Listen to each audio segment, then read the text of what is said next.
प्रथम शिवलिंग का निर्माण, कोई तुमसे पूछे कि प्रथम शंकर के शिवलिंग का निर्माण किसने किया, आपको उत्तर देना चाहिए कि भगवान शंकर के प्रथम शिवलिंग का निर्माण स्वयं ब्रह्मा और विष्णु ने अपने हाथों से किया है, अपने हाथों से किया। इसलिए सारे ज्योतिर्लिंग, सारे उपलिंग, सारे मंदिर, सारे शिवालय, सारे शंकर की उपासना के केंद्र बिंदु, इनसे भी बड़ा फल मिलता है जब हम अपने घर में पार्थिव शिवलिंग का निर्माण करते हैं। घर में मिट्टी से जो हम पार्थिव शिवलिंग महीने में एक बार, महीने 2 महीने में, 4 महीने में, 6 महीने में, 8 महीने में, 10 महीने में, 12 महीने में आप जो एक बार पार्थिव शिवलिंग का निर्माण करते हो, उसका फल क्या है, क्या फल प्राप्त होता है? तो कहा 12 ज्योतिर्लिंग में जो जल चढ़ाने का फल है वो घर में पार्थिव लिंग बनाकर उसके पूजन करने के फल के बराबर प्राप्त हो। साल में एक बार श्रावण के महीने में, श्रावण की शिवरात्रि पर पूरे भारत में ही नहीं देश और विदेश में भी लोग ऑनलाइन पार्थिव शिवलिंग का निर्माण करते हैं। आप लोग करते हो कि नहीं करते हो? हाथ उठाओ जरा, कौन कौन करता है? सब करते हो? रखो रखो, वापिस रखो। पार्थिव शिवलिंग का निर्माण करते हैं, उसका पूजन करते हैं, आराधना करते हैं। अब हम आपसे पूछें, जब से आपने श्रावण का शिवलिंग बनाना प्रारंभ करा, जब से आपने शिव महापुराण की कथा सुनना प्रारंभ करी, जब से आपने भगवान शंकर के मंदिर में 1 लोटा जल चढ़ाना प्रारंभ करा, वो दिन और उसके पहले के दिन दोनों निकाल लो। जो पहले के दिन थे वो बड़े कष्ट के निकलते थे। जब से शंकर जी के मंदिर जाना, शिवलिंग बनाना साल में एक बार और शिव पुराण की कथा सुनना प्रारंभ करी, तब से मेरे बाबा ने तुम्हारा हाथ पकड़ना प्रारंभ किया, तुम्हें आगे बढ़ाना प्रारंभ। ब्रह्मा और विष्णु ने मिलकर भगवान शंकर के शिवलिंग का प्रागट्य करा। सबसे पहला शिवलिंग भगवान ब्रह्मा और भगवान विष्णु ने प्रकट किया। इसलिए शिव तत्व कहता है, भगवान शंकर की कथा कहती है कि शिवलिंग का निर्माण ब्रह्मा और विष्णु ने करा। भगवान नारायण की धर्म पत्नी लक्ष्मी और भगवान ब्रह्मा जी की धर्म पत्नी ब्रह्माणी दोनों ने शिवलिंग की स्तुति करी। तब भगवान ब्रह्मा और भगवान शिव ने जब शिवलिंग का निर्माण कर कर वहां पर स्थापित किया, तो लक्ष्मी और सरस्वती को उनकी सेवा में लगा दिया। सेवा में लगाया तब भगवान शंकर उसी समय पर प्रकट होकर ब्रह्मा और विष्णु के सम्मुख में अपनी आकाशवाणी से कहकर, अपनी आकाशवाणी से कि हे नारायण, आपने अपनी लक्ष्मी को हमारी सेवा में रखा, ब्रह्मा आपने ब्रह्माणी को अपने हमारी सेवा में रखा, उसका क्रम क्या है? तो भगवान नारायण कहते हैं कि जिसके घर में शंकर का शिवलिंग होगा, जिसके घर के अंदर शंकर का शिवलिंग होगा, जो शंकर के शिवलिंग पर 1 लोटा जल चढ़ाने के लिए मंदिर जाएगा, जो कभी भगवान शंकर की भक्ति में डूबा होगा, तो उसके घर में 2 देवियां सदा के लिए विराजमान होगी। पहले नंबर पर लक्ष्मी और दूसरे नंबर पर सरस्वती, हमेशा हमेशा के लिए लक्ष्मी भी होगी और सरस्वती भी होगी। अब दोनों देवियां खड़ी हो गई। शंकर जी से पूछा, पहले ये बताओ कि सरस्वती जाएगी कि लक्ष्मी जाएगी घर में? हमने रायपुर की कथा में कहा, पुरुष की आदत रहती है वो एक कान से सुनता है, दूसरे कान से निकाल देता है, और माताओं की आदत रहती है दोनों कान से सुनती है और मुंह से निकाल। शिव महापुराण में भगवान शंकर वर्णन करते हैं ब्रह्मा और भगवान नारायण की साक्षी में, जिसके घर में शिवलिंग होगा, जो शंकर के मंदिर में 1 लोटा जल चढ़ाने के लिए जाएगा, जो शिव महापुराण की कथा को श्रवण करने के लिए जाएगा, उसके घर में दोनों देवियां एक साथ कदम रखकर प्रवेश कर जाएगी। सरस्वती का कदम पड़ेगा, बुद्धि आएगी, विवेक आएगा, और फिर लक्ष्मी का कदम पड़ा तो लक्ष्मी उसके घर में श्रेष्ठता के साथ निवास करेगी। भगवान शंकर पर चढ़े हुए जल का आचमन करना, केवल पीना,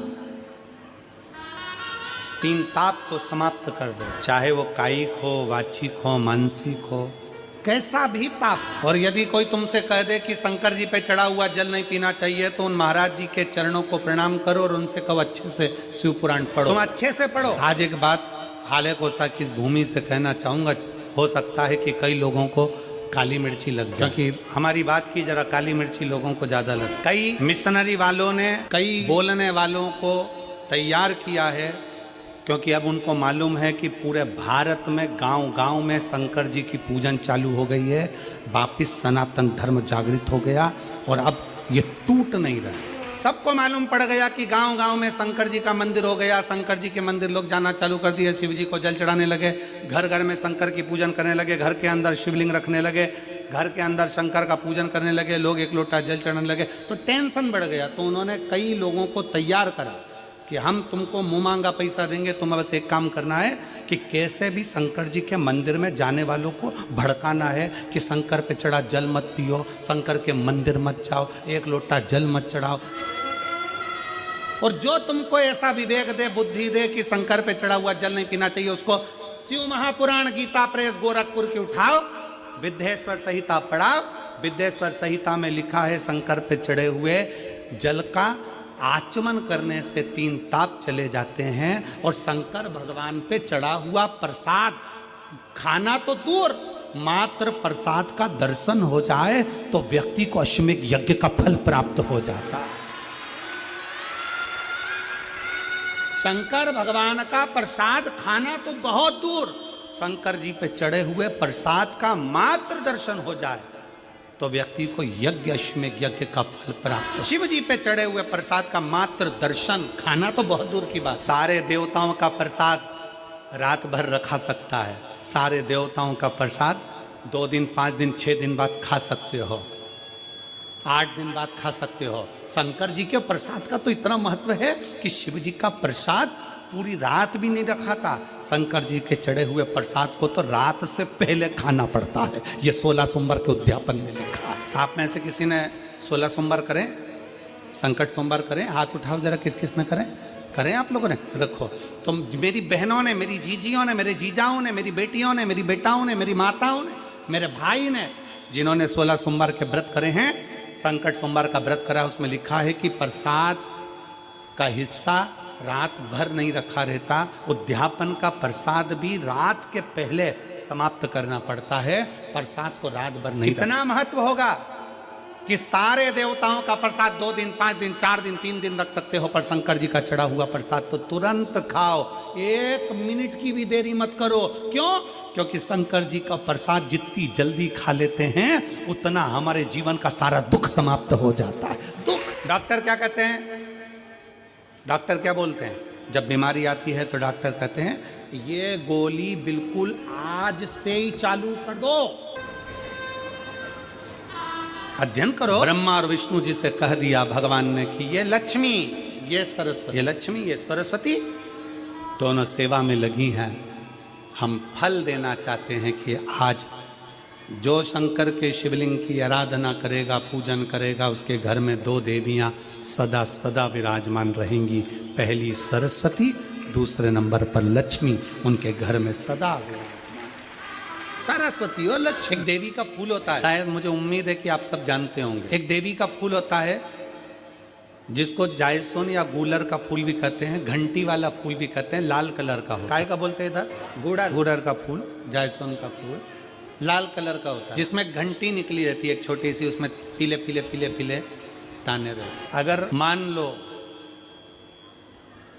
कोई बेटा बेटी, कोई लड़का लड़कियां, कोई बेटा बेटी, नवयुवक बच्चे या बहुएं या कोई अन्य व्यक्ति भी कोई कार्य चालू कर रहा है, मान लो कोई कार्य आप चालू एजुकेशन के लिए बढ़ रहे हैं, या आपने कोई लक्ष्य बनाया है कि मुझे इस कंपटीशन एग्जाम में बैठना, इस कंपटीशन एग्जाम में बैठना और मेरा इसमें पास होना जरूरी है, और मैं जो चीज पढ़ती हूँ ना मैं भूल जाती, मैं अध्ययन करता हूँ और भूल जाता। कई माताएं भी ऐसी हैं 40 45 50 साल 60 साल की हो गई, 60 70 साल की हो रही हैं, कई बार कह देती हैं मेरी याददाश्त ठीक नहीं है, मैं कोई सामान रखती हूँ भूल जाती हूँ, मेरी याददाश्त में नहीं रहती। कोई भाई लोग कह देते हैं मेरी याददाश्त में नहीं रहता, भूल जाता। कोई कह कर गया मुझसे बात कर लेना और मैं भूल गया कि मेरे को उससे बात करना था, कई बार मुझे मनी मंजिल तक पहुंचना है। तो शिव महापुराण की कथा कहती है आप अपने परिश्रम को 4 गुना बढ़ाओ, मेहनत 4 गुना करो, पढ़ाई 4 गुना करो, अध्ययन 4 गुना करो, दिन रात एक कर दो। और साथ में जो अशोक सुंदरी की जगह शिवलिंग समझ लेना जरा, ये जलाधारी पार्वती जी का हस्त कमल, ये शिवलिंग, ये जलाधारी, और यहाँ से जल बहता है। राइट में गणेश जी, लेफ्ट में कार्तिकेय जी और बीच में जम के बोलो जरा अशोक सुंदरी। ये बीच की जगह जो घंटी वाला फूल होता है, जिसको आप लोग जायसन बोलें कि आपके क्षेत्र में गुलर बोलें, देवी जी को चढ़ता है। देवी जी का अति प्रिय पुष्प है, माता रानी का वो लाल पुष्प अति प्रिय। उसी पुष्प को, ये बेलपत्र की जो डंडी होती है, बेलपत्र की जो डंडी का भाग होता है, उस घंटी का भाग उसी डंडी की ओर होना चाहिए। जैसे फूल की जो अंदर की घंटी जो निकली हुई है, उसका भाग ऐसा डंडी की ओर होना चाहिए। मतलब आपको बेलपत्री पर ये फूल को इस तरह से रखना पड़ेगा। मतलब उसका जो घंटी का भाग है, हाँ लाइए जरा फूल लाओ, जेरा फूल मिल गया, वो फूल मिल गया। भारत में फूल जल्दी मिल भी जाता है, मिल गया। अब ये फूल और इस फूल की जो घंटी का भाग है वो इस डंडी की ओर हो। महाराज डंडी के अपनी कामना कर कर, अपना नाम और गोत्र का स्मरण कर कर, शिव जी से अपने मन का भाव बोलकर इस फूल को और इस बेलपत्र को 12 महीने शिवरात्रि पड़ती है।